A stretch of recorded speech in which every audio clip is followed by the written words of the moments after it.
co-chairing the task force along with my colleague, Representative Gilchrist. I just wanted to welcome you all to it. This is our Elderly Nutrition Program Task Force, and it comes out of our experiences this legislative session, where we heard from folks across the landscape that our elderly nutrition programs were experiencing a significant drop in federal funding as we come out of the pandemic, as well as inflationary pressures. And the combination of those two things seems to be stressing the overall elderly nutrition program, the task. And so in the budget this legislative session, we were able to provide some additional state funding to try to supplant some of those lost federal dollars, both directly, but also through the home and community-based waiver program. But moving forward, we thought it would be helpful to make sure that stakeholders from across the landscape were talking to one another so we can best allocate resources, identify what the needs are, start to have make sure that conversations are happening, and better inform us as policymakers to make sure that this program that so many seniors across Connecticut rely on is properly set up and funded, and that we have the best possible program moving forward. Now we're going to review down the on the list of things to do today is to specifically review the special act that sets up this task force and the language there. But before we get there, I'd love to turn it over to my co-chair, Representative Jillian Gilchrist, for any opening remarks. Thank you so much, Senator Lesser. Good to see everyone. As was mentioned, I'm Representative Gilchrist. Jillian, I represent the 18th District in West Hartford, and I am co-chair on the Human Services Committee and also serve on MAPOC. And so, I don't have to go into much. Senator Lesser explained it perfectly. We had conversations during the session and thought that in addition to increasing funding, we wanted to hear from folks to better understand how we can support these important programs in our state. So happy to be here. Thanks, Senator Lesser. Thank you, Representative. And at this point, we're going to go to the next item on the agenda, which is to hear from all of you. We'd love to introduce each of you and to get to know one another. We can start it in any order. I also have a list if that's more coherent. I don't know. It's well, why don't we start with Maureen? Are you on?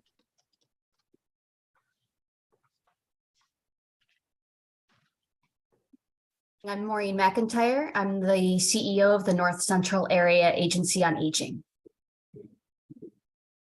Terrific. Allison? Hi, I'm Allison Dvorak, and I'm the Executive Director of the Agency on Aging in Eastern Connecticut, and we're called Senior Resources. Marie? Good morning, Marie Allen. I'm representing Southwestern Connecticut. Lena?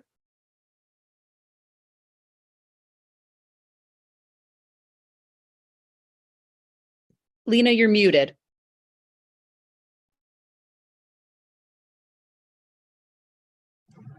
Okay, good morning. I'm Lena Rodriguez. I'm the president of CRT. I'm the provider of services, nutrition services for the Middlesex and Hartford counties. Wonderful. Bill? Am I muted? You're unmuted. Hi, I'm Bill Ribzik. I'm the president of New Opportunities, Inc. We are the senior nutrition provider for the greater Waterbury area. Wonderful. Eugene? Good morning. I'm the Director of Nutrition Services for TVCCA, or Thames Valley Council for Community Action. We provide meals to seniors throughout Eastern Connecticut. And I hope I don't get your name wrong, Michelina? Oh, you're muted. I'm sorry.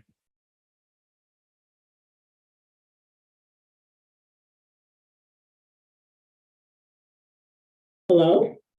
Hello. Hi, I'm Michelina Buccino. I'm a Stratford resident all my life, and I'm the user of the program representative. Fantastic. Someone who actually knows about this stuff.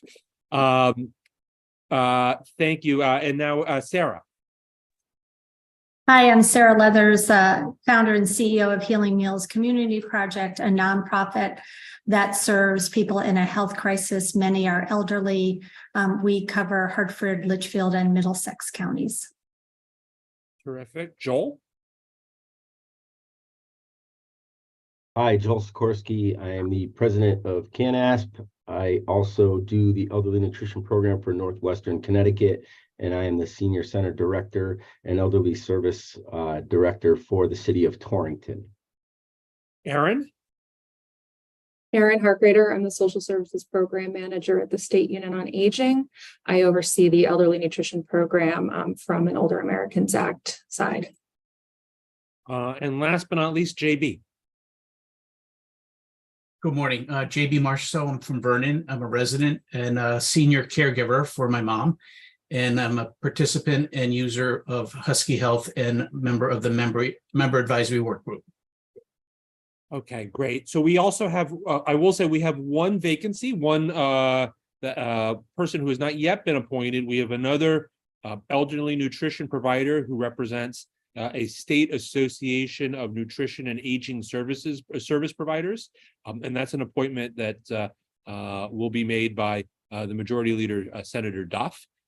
Last I checked, Senator Duff was still waiting for recommendations for people who might be interested in that position. So if any of you have ideas, please feel free to reach out to Chandra.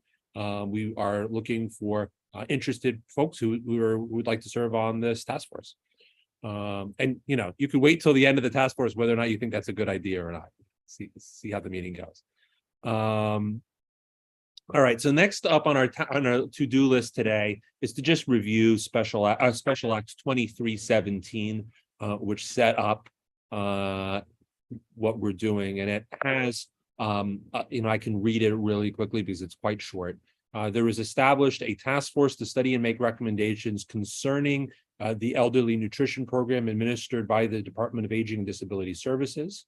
Such studies shall include, but need not be limited to, a review of the eligibility requirements for the program, types of meals provided, the costs of the meal preparation and delivery, number of participants in the program compared to the estimated number of persons in need of nutritional services, adequacy of funding levels, and process for contracting with providers of elderly nutrition services.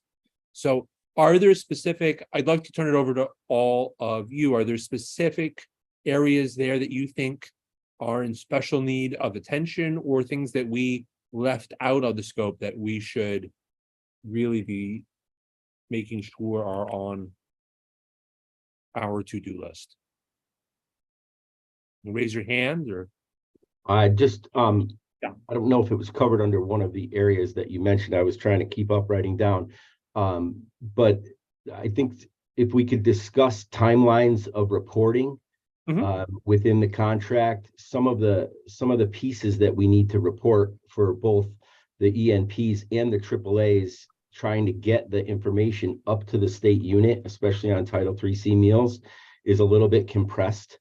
I don't know what the wiggle room is on that, but right now we basically have about 7 to 10 days to get information to the state, to the AAAs, and then they have to turn it around by contract by like the 15th of the month, which in some cases is only, 11 business days. And, then final reporting is also pretty compressed when you think about just trying to pay a bill net 30 or net 45. So just something that I thought we could discuss. I don't know with the Title III contracts and the Department of Social Service contracts and the different things, how much of that is doable, but I thought we should at least discuss it. Great. Lena, you got to unmute yourself.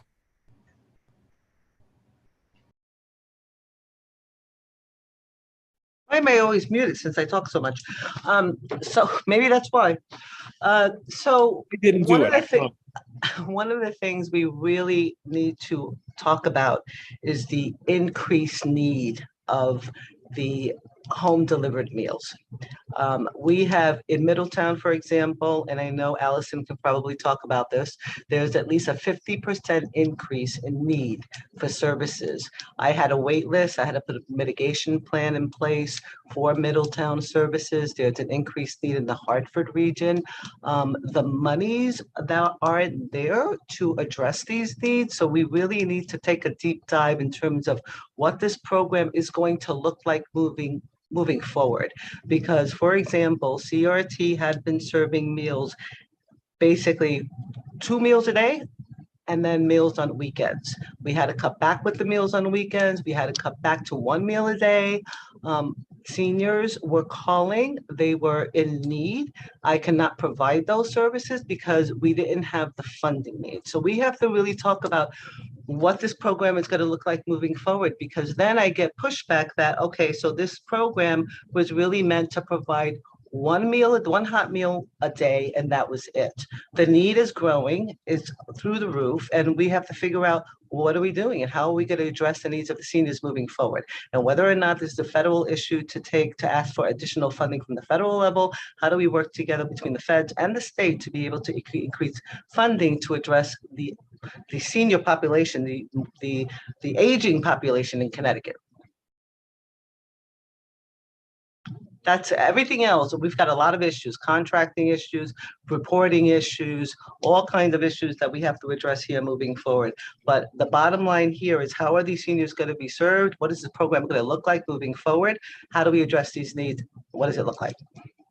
Thank you. So I will, if I could exercise some chair's prerogative, I think one of the questions that I have, and I appreciated your mentioning community that I represent in there, is just looking at the overall landscape in Connecticut. I know we've got some folks on here from Northwest Connecticut, but just making sure that seniors, whether you live in Torrington or Middletown or New London, are able to access similar level of services or an appropriate level of services, I think is important. And if there are geographic differences, that would be helpful to know. If that's not the case, then fine. But if there are some differences, really getting to understand why that's the case, and if there's anything we can do about that would be really helpful.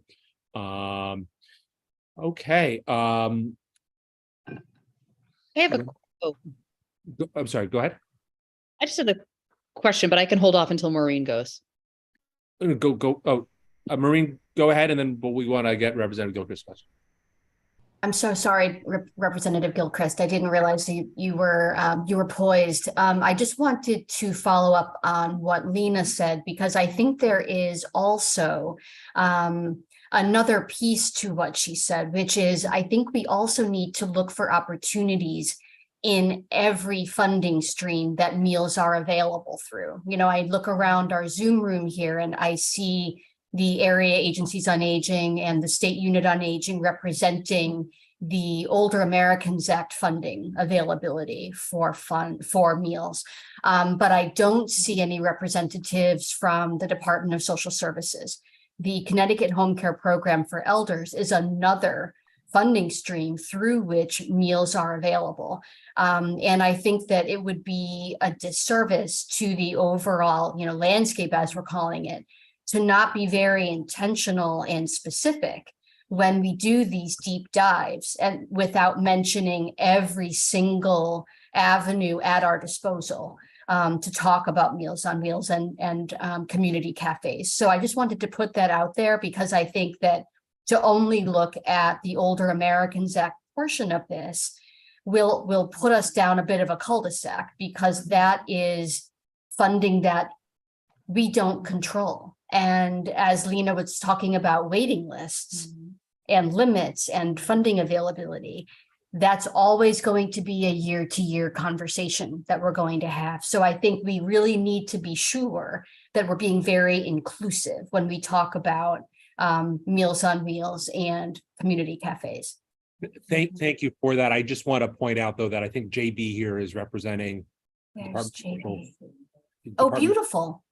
So we do have, we did want to include that representation, and and I mentioned at the outset that we, in addition to the direct, state Meals on Wheels funding we were able to provide in the budget this year, we did, to try to look at additional funding streams, did increase the home and the home and community based home delivered meals reimbursement rate to try to address that's to try to bring in some additional federal funds. But there may be other funding streams that we're not looking at, and one of the things that I thought would be helpful is, well, let's look at the totality of of funding streams, and how can we most wisely allocate what limited resources the state has, so we can stretch dollars furthest and help the most people. So that's what, rather than have Representative Gilchrist and I in a room coming up with on our own, we figured including all of you as critical stakeholders going forward would help us better figure this out, assuming we're in a similar situation next year, as we see increasing pressures on our system. Representative Gilchrist, you had your hand up a long time ago, and I'm sorry about all that. That's okay. I wanted, because in case Maureen answered the question I was going to pose to the group, I believe we also heard in conversations during the session about the amount / quality of the food. And I guess it's two-part. Like, how does it work? Do you contract with service providers who package and then deliver the food, or do you do that in-house? And then is that a problem and a concern, like the quantity and the quality of food?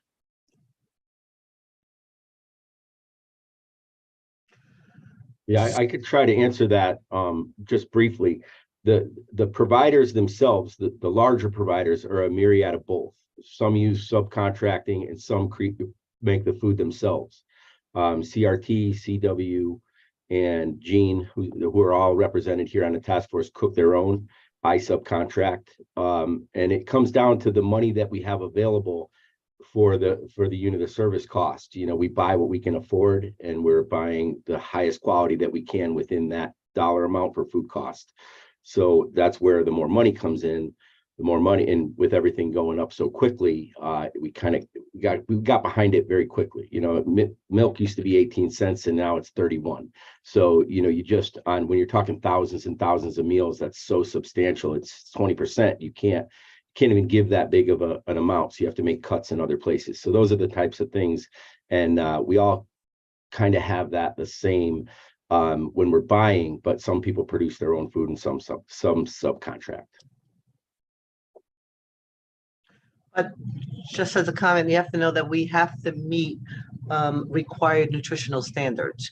So those nutritional standards are always met, whether or not there's a different quality of food, different types, that's one thing, but the nutritional standards are met. And we have not changed our the way we prepare our food, even though prices have gone up. Eugene? Yes, good morning. Thank you for everybody's insight and contributions to things that we need to look at. One thing I would like to look at is that the timeline for payment or reimbursement for our programs. TVCCA, kind of fortunate that we're able to float getting reimbursement for, up to 3-4 months. But I know that there's some smaller programs that are not able to do that. And the expectation of having to do that, I think we really need to look at that and possibly, I know that we're looking at other funding streams, but even how the state, provides the funds to the AAAs, and are there other areas that money could be borrowed from in order to be able to make timely reimbursements.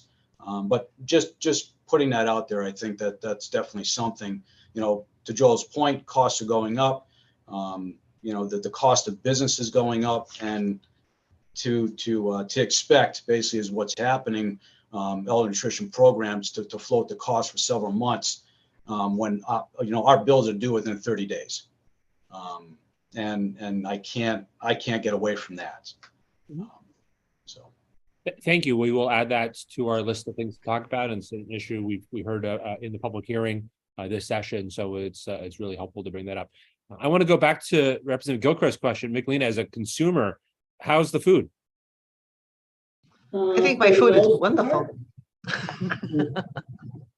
But for the most part, sorry. Very good. I have a 98-year-old mother that I am a caregiver for. Fortunately, she's still able to get out to the car. We come to the Baldwin Center. and have our lunch. And the quality of the food is generally very good. Obviously, you can't allow for people's personal tastes.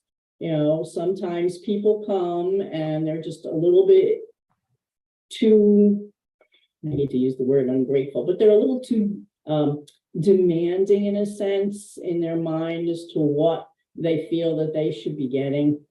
But there are only a few meals, and what's been wonderful for us is that we have a salad option now, which has been fabulous with 2-day notice.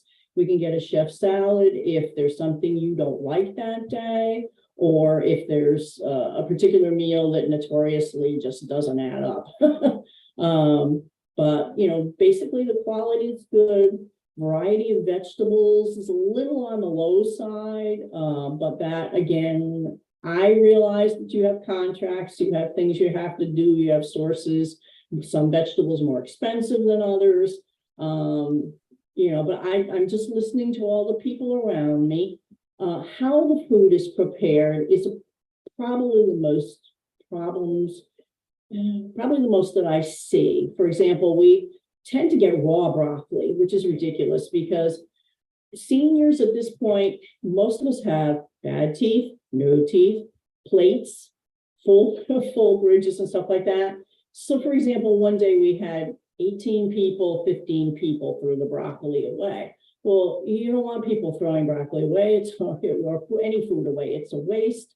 They're not getting the fiber that they need for the day. It's maybe the only fiber they get all day. The rest of the meal, I think, was bread and chicken and that, you know, cake, and that had no other fiber in it.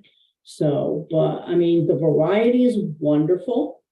I like that there's something different every day. And the only other major complaint that we hear all the time is since COVID, there's been changes in how it's served. And so we used to do cafeteria style, which kept the food much warmer. So if the food isn't warm, if it's not something that's consistency that you can chew, if you're someone, for example, that doesn't drink milk, a lot of adults just don't drink milk, and there's no other option in the meal that day. Sometimes there is a juice, but not every day. But I mean, I love the program, and I love the people who come from, what is it, SW, I think, that serves Stratford. They're great people, and it's a wonderful place for people to have, you know, camaraderie. I mean, you noticed in your families and everything, there's nothing like sitting around and having a meal to make connections. You know, mental health right now is such a big thing. Getting engaged, because if you're engaged like that, your outlook is better. I mean, just everything about your life is better. Thank you for that. That's really helpful to hear. And, you know, just speaking personally, I hate raw broccoli. So maybe we can get some unanimity on that. All right. Anything else while we're discussing the goals of the task force? We've got, you know, this is your oyster. A lot of the folks on this call requested this. So we've got some new things added. And I've been taking notes. I'm sure Chandra has as well. Allison? Yeah, I just wanted to comment. That was so nice of Michelina's comments there. I'm just going to share a little bit that, you know, in my previous role with our agency for 13 years, I was the home delivered meal dietitian going into the homes of thousands of people that received home delivered meals. And I think what we touched on a little bit here is how much is the right amount for people. And I think that answer is very different in so many different situations. So as Lena said, you know, 2 meals a day or weekend meals, or is the traditional Older Americans Act funded plan being the 1 meal a day, or that's what's similar to people receive in the congregate settings. They're just getting, for the cafe settings, they're just getting that 1 meal to get together with friends and share and enjoy. So I think something, you know, we kind of need to keep that in our mind for this task force, that the amount of food is probably going to be a different answer for different people across the state. Certainly, we saw just tremendous use of the program during the pandemic, and that additional funding coming in for that is really just what went away. So it's unfortunately it's back to the original amount of money, but because of rising costs, that money just doesn't go as far.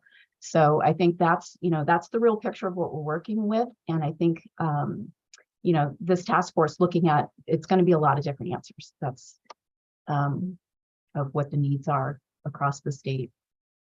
But just, from that experience of being in homes, there are people, I always refer to the one guy, he got 2 meals a day, 7 days a week. And when I looked in his fridge, he had nothing else other than a jar of mustard, but then there's other people that meal during the day delivered is because the family that they're live with is out during the day, and they really appreciate that visit and that, nice wholesome meal for them to have for lunch delivered warm. So those needs are very different as to what other kind of food they need in the home. Mm-hmm. Lena?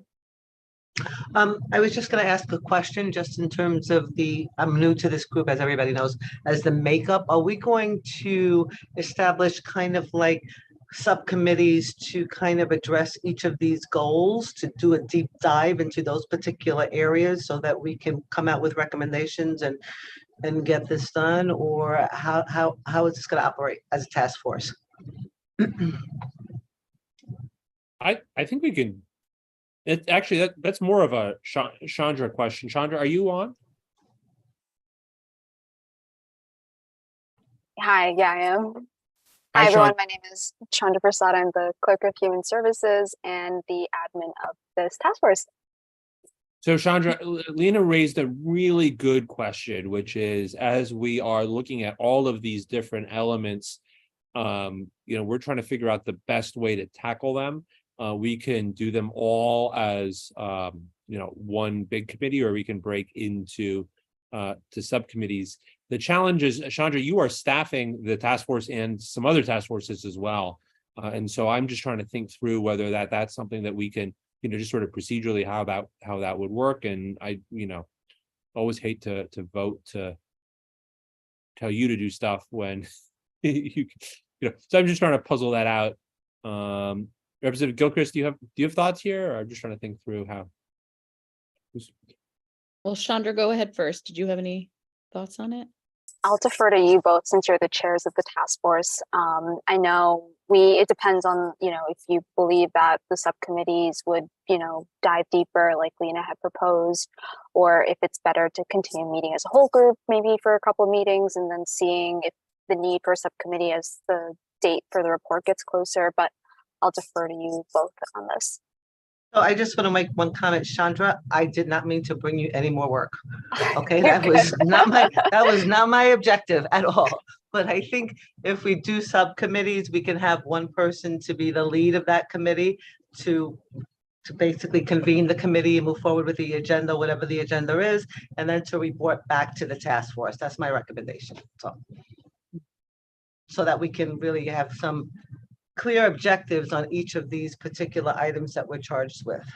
Okay, so it seems like there are a couple of buckets of issues. One are contracting questions with the community action agents, or now I'm going to screw up the direct services providers, and then there are a couple of other buckets about overall funding of the program, and those are sort of separate. So is that right? Or other ideas about areas that should require specific subcommittees? So I think that for me, I think that the areas that you outlined initially, I think those are areas that we do have to address, contracting process. I mean, the first thing is, what is this program going to look like moving forward with the funding that we have available? I mean, and then we move from there. I mean, there definitely is issues with payments. There's issues with late contracting. I mean, we're providing services and not having a contract for 4 or 5 months into the fiscal year. I mean, that's insane. So there's a lot of those particular issues, but we have to look at what the framework of this program is going to look like, and then work toward, okay, how do we do it more how do we do it better? How do we do it more effectively? And how do providers get paid on a timely basis? So that all of these facets have to have, I would say, a deeper dive. So I am one person that I love to be on task force, but I need to get things done. I like it to be effective. So I think that if we have subcommittees and have those subcommittees work on these particular areas and look at how the process is done and then make recommendations moving forward, I think that's the way to get it done. Because otherwise we can have a meeting once a month and we'll just talk about the same things. Right. So I'm looking at the 6 parts that we're statutorily required to look at. Eligibility requirements is the first. Types of meals provided is the second. Costs of meal preparation and delivery is the third. Number of participants in the program compared to the number of persons in need is fourth. Adequacy of funding levels is fifth.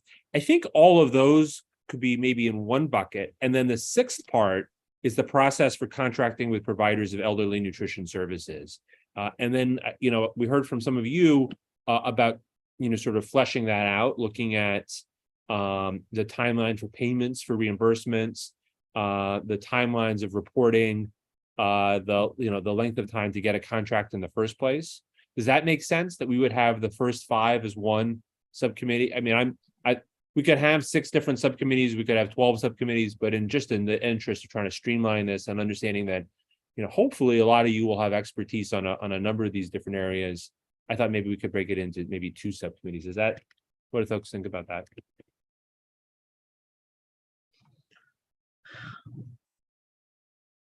Bill, what do you think, Bill? So I would think we might want to go with 3, just because the foundational piece is the future of this program, especially in light of the increased demand that we're already seeing and that's only going to grow. So I really think that the future of the program and then the current status and processes where I would see 4 of the things you outlined, Senator Lesser, and then the contracting. So I would kind of look at 3 because really that future and what this program looks like is a foundational piece. So I really think it needs to be on its own.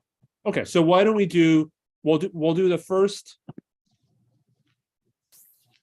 4 or 5 buckets, depending on how you count, as one. We'll do the contracting piece I think the contracting piece is its own issue, and then we have to figure out the future of the program, and then also identify, as a couple people mentioned, other funding streams, other potential ways of making this sustainable, and looking at the totality of the issue as best we can, so we can chart our future for elderly nutrition in the state.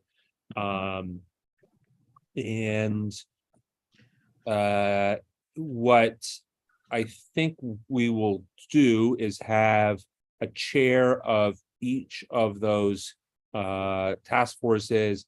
We will not ask Chandra to staff them, but what we will do is have them meet on their own between now and the next meeting of the task force. And I think rather than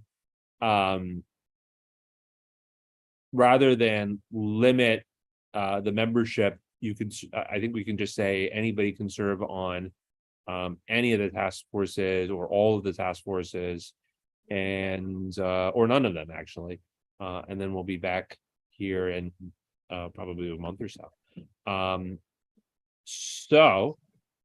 With that, on the contracting piece, who would like to serve on the contract? Or actually, why don't we could do it this way rather than asking people to do this right now? We're going to have these 3. There's the future of elderly nutrition, there's the contracting, and then there's what's a good name for the other one? There's the program parameters, program design. I think that would to me, it's the kind of current status rolls in those elements that you talked about, processes, food, quality programming. Yeah. So what I would suggest, and you feel free to weigh in. I see Marie has her hand up, is that what Chandra will do after this meeting is just send out a follow-up email with the task force information on it. If you are interested, you'll have until the end of the week to send her an email expressing what you'd like to do. And then Representative Gilchrist and I will designate a chair for each of the task forces from the members, and we'll go from there. Marie. Great. Thank you. I just would like to suggest that the future of the program, if we have a subcommittee that is just talking about the future of the program, I'm not sure where that will go without having it influenced by that first bucket that you brought up, Senator Lesser: eligibility type, cost, adequacy, and the number of participants receiving versus the number of participants in needs. I think all of those issues inform the future of the program, and I'm wondering if we don't start by really focusing in on those issues and then conclude that committee with a look at what the future can bring. Because without identifying those issues you've brought up that are requirements of the task force or things that we have to weigh in on, I don't see how we can talk about the future, because so many of those things are contingent on what do we think the projection for seniors is in the future, the projection of need. What are we statutorily required through the Older Americans Act to do or not do? All of those things will influence the future. So I would just suggest that maybe we start there rather than having them both run concurrently. Bill? Yeah, I think that does make sense. My main thing is that we really need to be thinking about that, that increased, already increasing demand. It wasn't talked about, but the other element of this is the congregate programs and people that left the congregate programs for home delivered, and it's been slow getting back, and maybe more people can get back to that, and that might be part of a future solution. But yeah, I would agree that those elements are foundational to what the future looks like. Well, Lena. Yeah, and I think that to Maureen's point, it's looking at where is the funding coming from. So we have to look at the program in the eyes of what funding is available to be able to support it. So that's part of that kind of program design.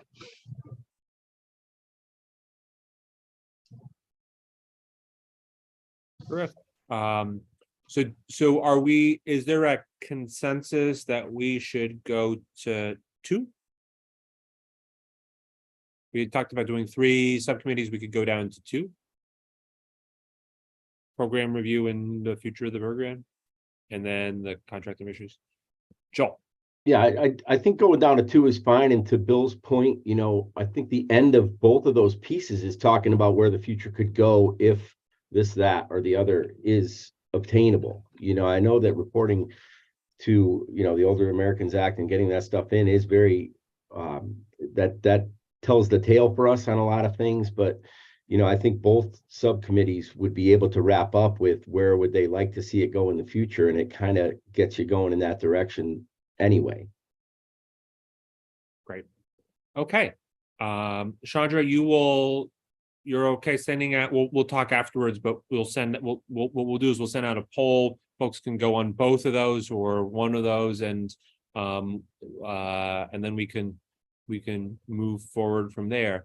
But I think this is great. I think that gives us 2 big buckets of issues to clear up. One, making the contracting process smoother, and then how do we make this program work given the huge challenges with funding, with state funding, with federal funding at a time of rising food prices, and it's especially as we come out of the pandemic. So yes, Michelina.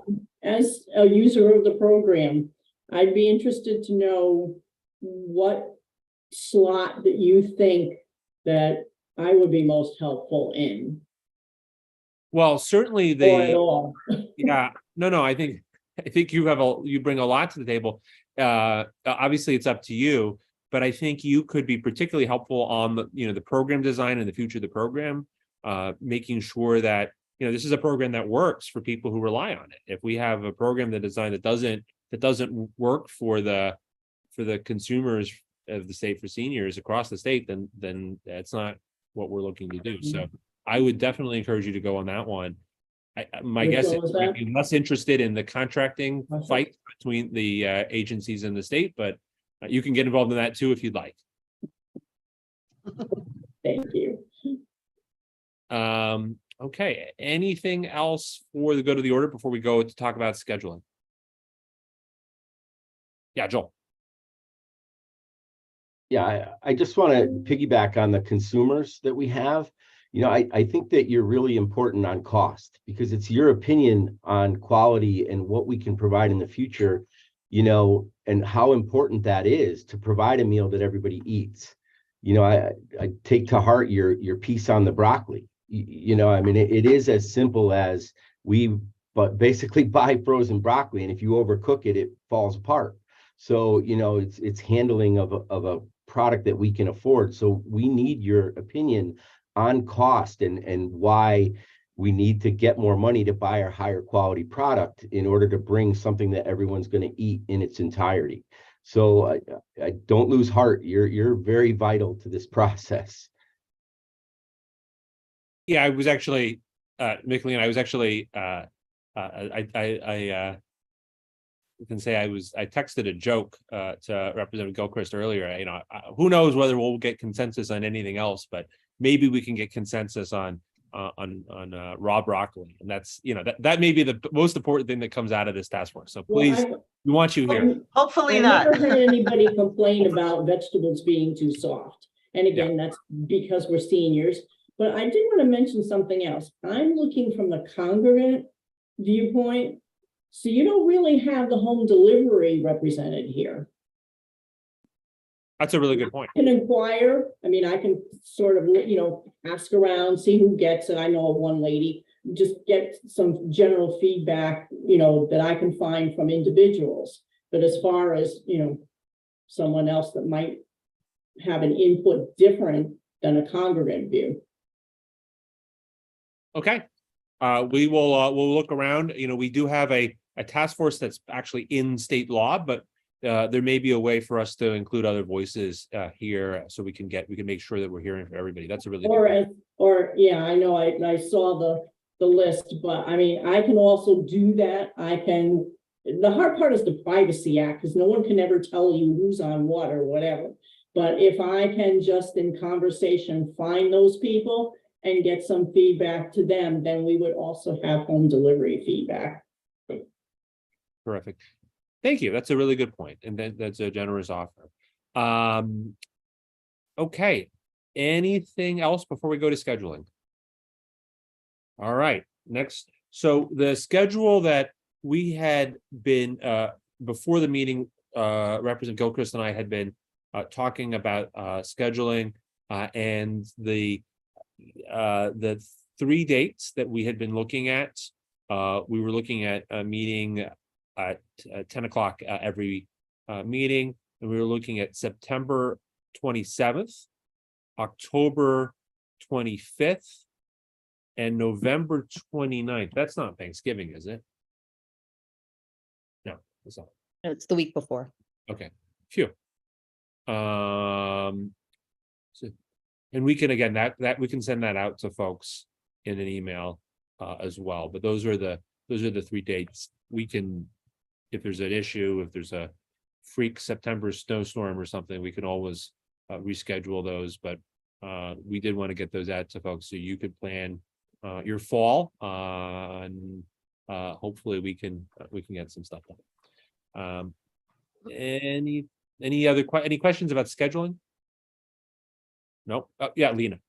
So, okay, so those days are fine for me, but so when are we getting the committees, and should the committees have at least met initially before the next meeting? Yeah, no, the committees should meet at least once before the next meeting. Obviously, the committee wants to meet more than that, that's fine. Yep.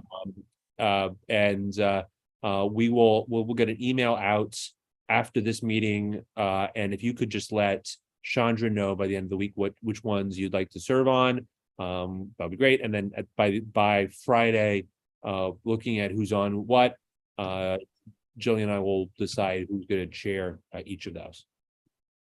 And the chair will be in charge of scheduling and then convening the meetings. Okay, great. And I assume everybody's fine with us sharing your contact information with everybody.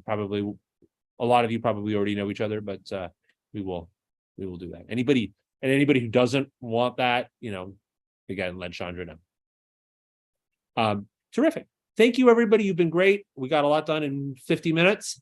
We will see you all on September 27th, if not on the subcommittees. All right. Okay. Take